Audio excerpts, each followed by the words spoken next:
Kenya on this Friday, the 21st of June, 2024. We are taking a look at the aftermath of the voting of the second reading of the Finance Bill of 2024, which has attracted widespread interest and participation from Kenyans from across the country. In studio with us for this conversation, we have three members of Parliament: Nairobi Women Representative Honorable Esther Passaris. You also have with us Starehe Member of Parliament Honorable Amos Mwago, and Soy Member of Parliament Honorable David Kiplagat. Ladies and gentlemen, many thanks for staying on with us here on the broadcast.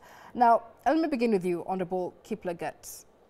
As it stands, Kenyans have put members of Parliament on notice, and we've seen many events preceding today, including the leaking of personal numbers of members of Parliament, a breach of personal privacy, so to speak. But what do you make now of the reaction of Kenyans after the vote from the second reading? Okay, thank you. Maybe before I go that, I would like to clarify what the MB for Stare had said on taxing and raising revenue, on the A&A. If you look at this budget, A&A alone will contribute 400 billion. Secondly, we need to tell Kenyans the truth.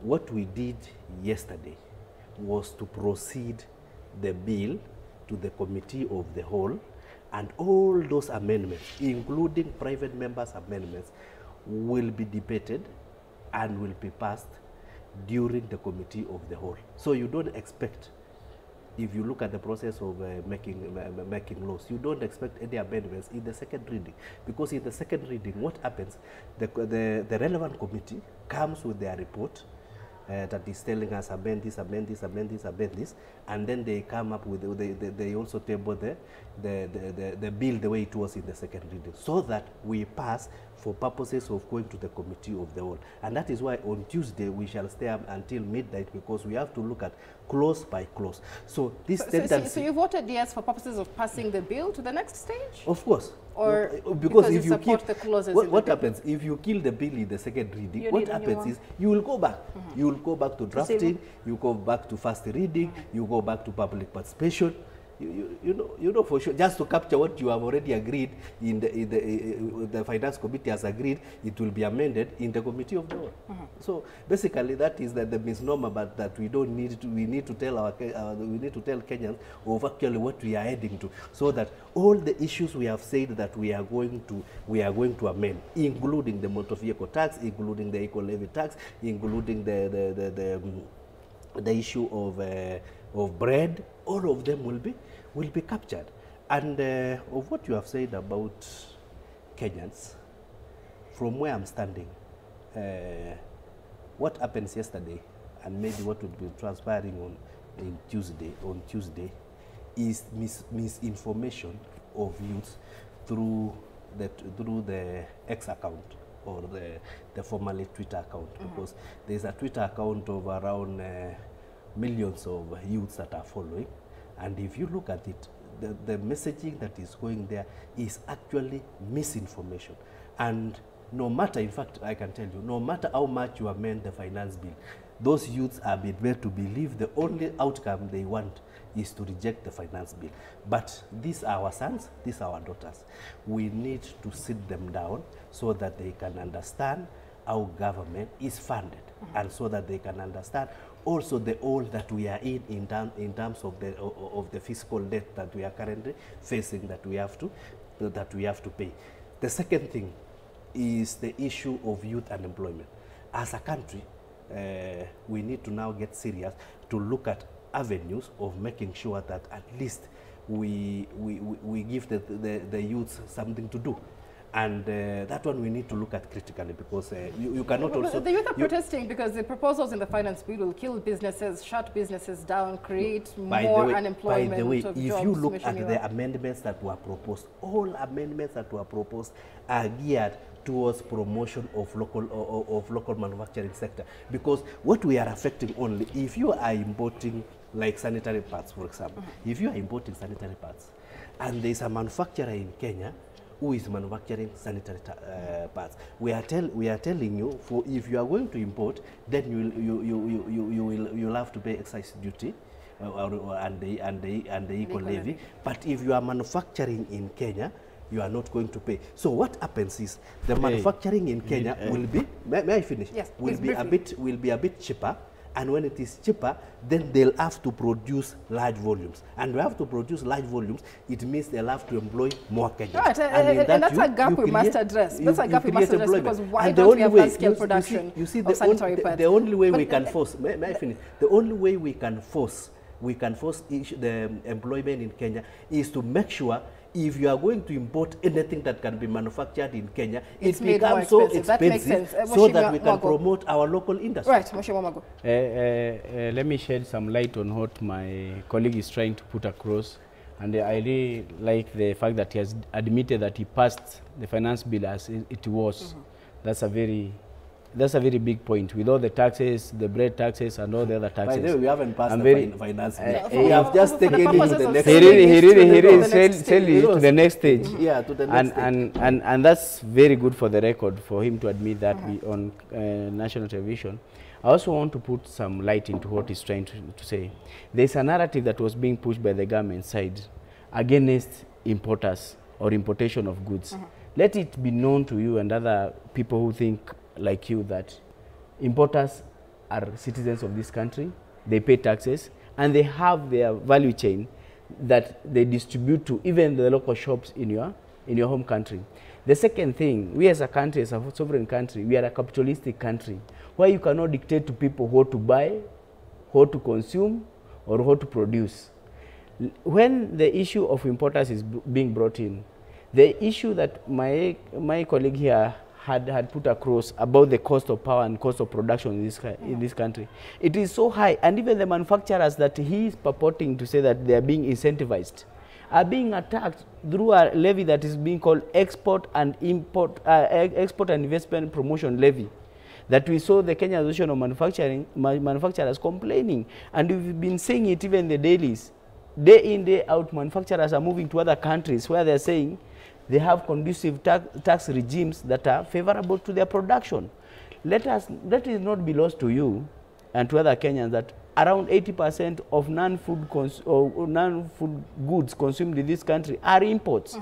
And when these importers bring these imports into Kenya, this cost is pushed down to the local mwananchi. It's not the importers who pay. They just hike the prices of this good and they get to the local mwananchi. And when you're addressing the issue of the high cost of living, this is where imports come in, because where you have options of accessing these goods at a cheaper price. Let's say we have a deficit in maize. We import maize from Tanzania, import maize from Uganda to come and address the issue of high cost of maize so that we bring it down. So importing or importation of goods is not such a bad thing as it's going to be painted. And then for our industries to be able to compete even with these imported goods, it's not something that you can push down the throat of Kenyans. Overnight. All right. Pasaris. Yeah, I think what we need is, first of all, when they're looking at budget cuts, all right, assuming, okay, first of all, the first thing that I beg of Kenya Kwanza is that the amendments that they had proposed and they had said that they are going to be done, let them be done. We understand that they are going to make certain other, put other taxes like the IDF, etc., etc. We will have to quickly look at what is the impact of all that. But I'm looking at the government and I'm thinking, can we stop thinking in a box that the only place we can raise money is from the citizens of Kenya? First, we need to figure out what is going on. The power, we buy power from briefcase people, still. We cripple Kenya Power, who is the one distributing this power.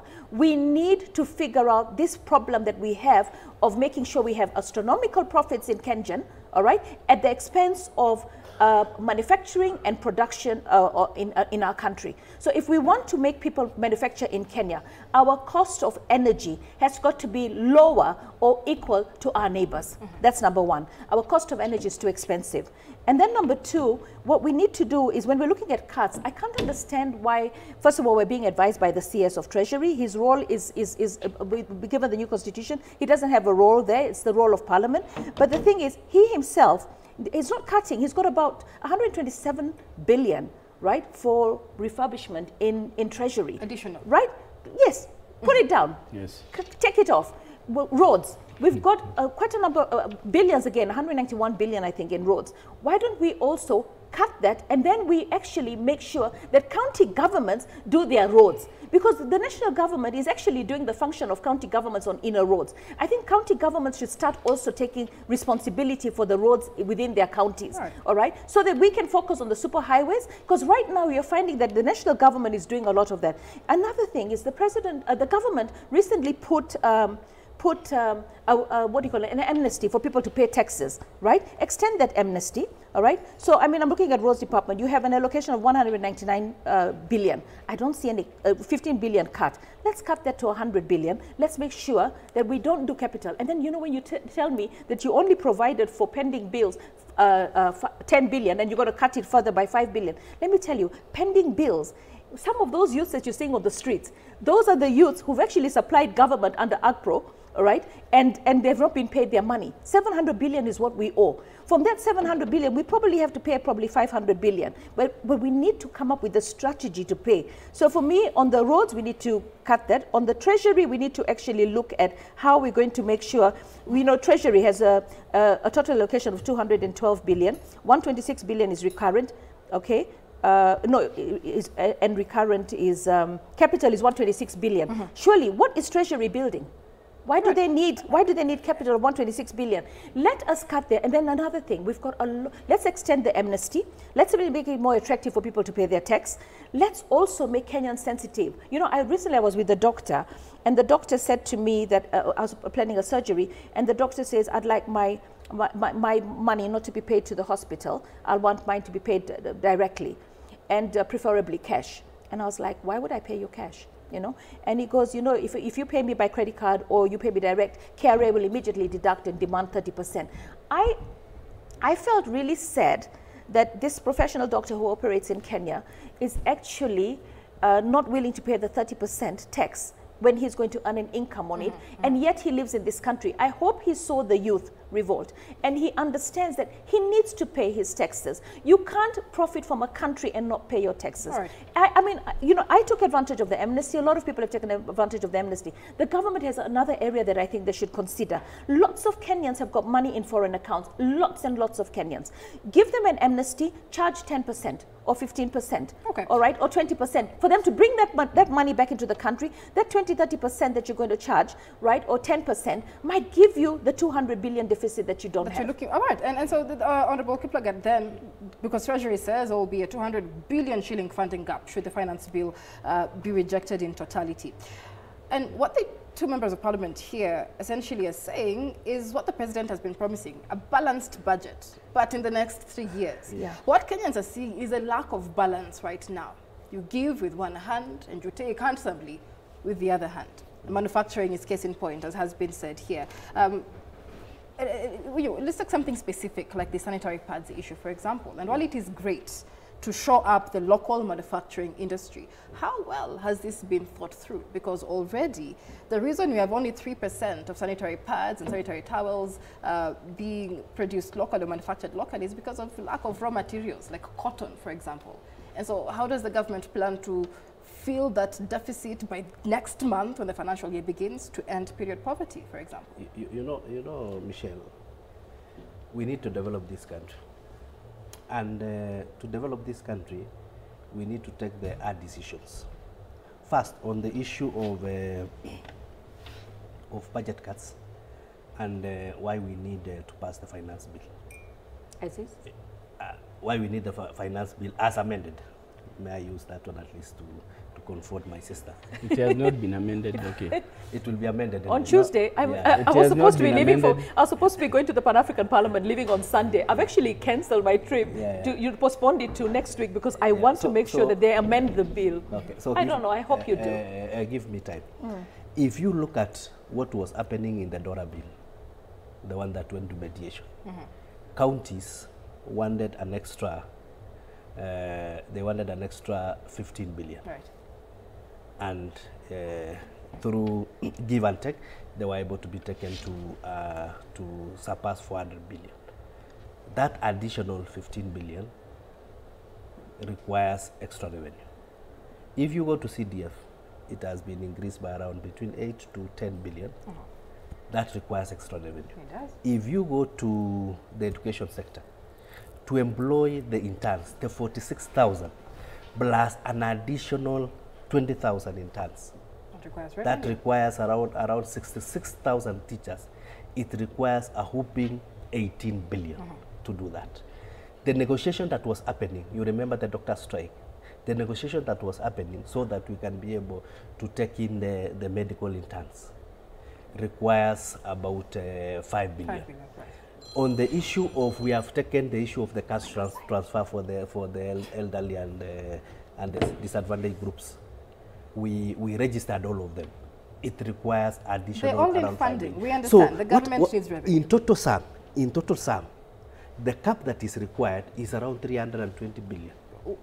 Honorable Pasari says, as outlined a raft of measures that can fill that deficit without overtaxing. Corruption. I'm coming to that. So, this finance bill 2024 is meant to address the additional revenue that the government requires to fund the additional requirements, which is a need. Because if this were Shimiwas, may I finish? If this were Shimiwas, let us tell us the truth. If this were Shimiwas are telling us the employment of teachers interns for our CHSS program to continue, Can I answer that? If we are going to do away with that, the employment of why are you hurting Kenyans? May I finish? The employment of medical interns, the cash transfer program. So you think we need more? The issue, we don't need the issue of last mile. No, we need jobs. No, we need jobs. I think, Michelle, we go back to my point, which I put up clearly. It is lazy in our thinking to imagine that this finance bill is one which is going to employ 46,000 teachers, whereas past regimes have been employing policemen, all servicemen, teachers, and other sectors. People have been employed. Whereas this finance bill was let us say the truth. What truth? Let us say the truth. Have you had anywhere since independence where 66,000 teachers are employed in a single year? Let me tell you, we have 900,000 people on the government payroll as we talk right now, costing us 1 trillion. Let me tell you what. Why do we need very simple question, as we give it to Esther Passaris. Very simple question.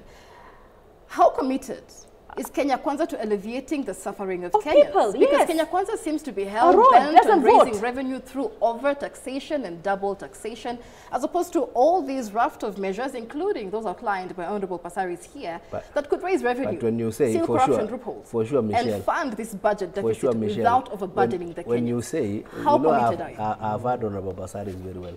She is saying we reduce expenditure on our roads. He knows very well the bending bill that we have on our roads alone is 250 billion. What about corruption? Yes. Corruption. By the way, you know what is why Shibiwas are missing? The bending bill that this country has, that we have to pay. But that 100 billion is not pending bills. That verification committee is doing is a whole 500 billion. But you've only allocated that was 10 by the billion. previous government. So sometimes you know when you are in ICU, you don't decide to talk when you are already in ICU. First of all, let the doctor administer you medicine so that you can come to high dependency unit to general ward, and then you can now talk like the medicine that is being administered. You know what? Sorry, let's be honest here. Yes, we have a pending bill of 700 billion, right? Which has been going for verification for long, and we're actually the rule of law. We have to follow the rule of law, and the Constitution says you have to clear those pending bills. It has to be provided for. You've only provided 10 billion, and now Treasury is advising us. Who is Treasury to advise us that we will cut it by 5 billion? So don't tell me that this 100 billion, I want the capital expenditure that you've put in Treasury, where you can actually make a saving, all right, could actually have gone for pending bills. Number two, I really honestly feel that the government has to understand that there are pain points in this country. You don't cut the things, you know, for me, and it's really sad for me to say this, you cannot make money if you employ an intern, you cannot make money if you employ a teacher, but you can make money if you build a road. Let us start now putting money in the pockets of Kenyans. Let us clear our pending bills. Let us make sure we employ Kenyans because we need them, not just, we're not employing them because we need to employ them. okay? We're employing them because we're understaffed. We're paying so much money in education, but we don't have enough teachers. We're paying so much money in health, but we don't have enough doctors, all right? So let us start being a people-friendly government where we actually understand that we need to put money in the pockets of Kenyans. We need to create opportunity. And at the end of the day, let me tell you, all those investors that the president has been going around and trying to lure into Kenya, when they saw the news yesterday and they saw those riots and they know how the youth are, they're not going to come to this country. Right. So the first thing we need to do is actually have a people-friendly budget that actually puts money in the pockets of Kenyans. On a point of interjection, let us slow down. And we're going to grind to a halt if we slow down. No, I'm saying let us slow down in this table and ask ourselves, this country called Kenya, where is it? I see you. Okay. All right. No, may I finish? May I finish? Let's have you speak, then we'll give you your time. Very briefly. Let me say this, Michelle. Let us not try to bait the issue of the JSS teachers, the 46,000 of them who are going to get employment, because employment has been happening even without this finance bill. The issue Kenyans are raising... And the zero budget allocation to pending bills. The issue Kenyans are raising is, let us not use that and hide behind it for us to actually finance the excesses of these people in this government. When you're seeing people going around in private jets, when you're seeing people every day, every other day in Harambes giving millions of money, and this is the taxes that Kenyans are actually being asked to pay. The issue that you have here is about accountability. How are you spending the money that you are purporting to tax? Right. And that's why Kenyans have said enough is enough. Without enacting another finance bill, tell us how the cumulative finance bills from 1962, how are they? How are you administrating taxes, and how are you being accountable about the money that you're collecting? And that is why my colleague here has restated out clearly that all those key areas that were pointed out by the Treasury, in those areas where it is touching on the excesses of the government, there was a go-slow on those areas, on those critical areas. And this is very hypocritical of the government to try to blackmail the people by touching those critical areas, whereas we know there are areas where the government should have touched, where there's so much excesses happening. The other issue, Michelle, I want to raise is, when you look at the budget, as an economist, when I look at the budget, you see like 1.5 trillion is going to recurrent expenditure. We have to ask ourselves as a government, are we getting the value for this recurrent expenditure? We are paying so much in terms of salaries. We are paying so much in terms of allowances to these people in offices in these purported government corporations. Are we getting value? What are we getting in return? That's why I was talking about the issue of A in A. Are these organizations profitable? Are these parastatals profitable? How are we gaining as Kenyans by paying so much money? But the issue is corruption, because corruption is deep-rooted even in these corporations. And that's why you see, you might find a very good MD in private sector performing in a very good private company. But when you take them to a government corporation, you see when it's in a government corporation, you see they start, their performance goes slow because of... Very briefly before we take a break. So, briefly what I wanted us to understand, there is an analogy I had given that, where are we as a country in terms of in terms of our economic value? Look at this way. Currently, we have over 10 trillion in terms of around 11 trillion in terms of debt. That is not small change. That is around, if you are only to collect revenue 3 trillion and pay, you will pay for 4 years without doing anything. All right. Now, secondly, we have a bending bill overall more than 500 billion. 700 billion. Or 700 billion. Pay that first. Thereabout. Now, look at our physical space.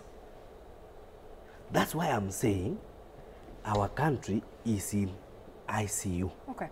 And when you are in ICU, you don't make a lot of noise. You leave the doctor to give you the medicine. To give you the medicine, so that once you are able to see, because somebody is in ICU, you cannot even talk. So let's stop it there. We'll come back with you. We must take a break. We must take a break, gentlemen. But when we come back, we'll ask Honorable Kiplagat why we're still in ICU. And the president keeps saying we're out of debt distress. We've been doing much better. So why are we still in ICU? To keep up with this conversation, the hashtag is New Dawn. To stay with us. And you'll give me that to respond, because that's not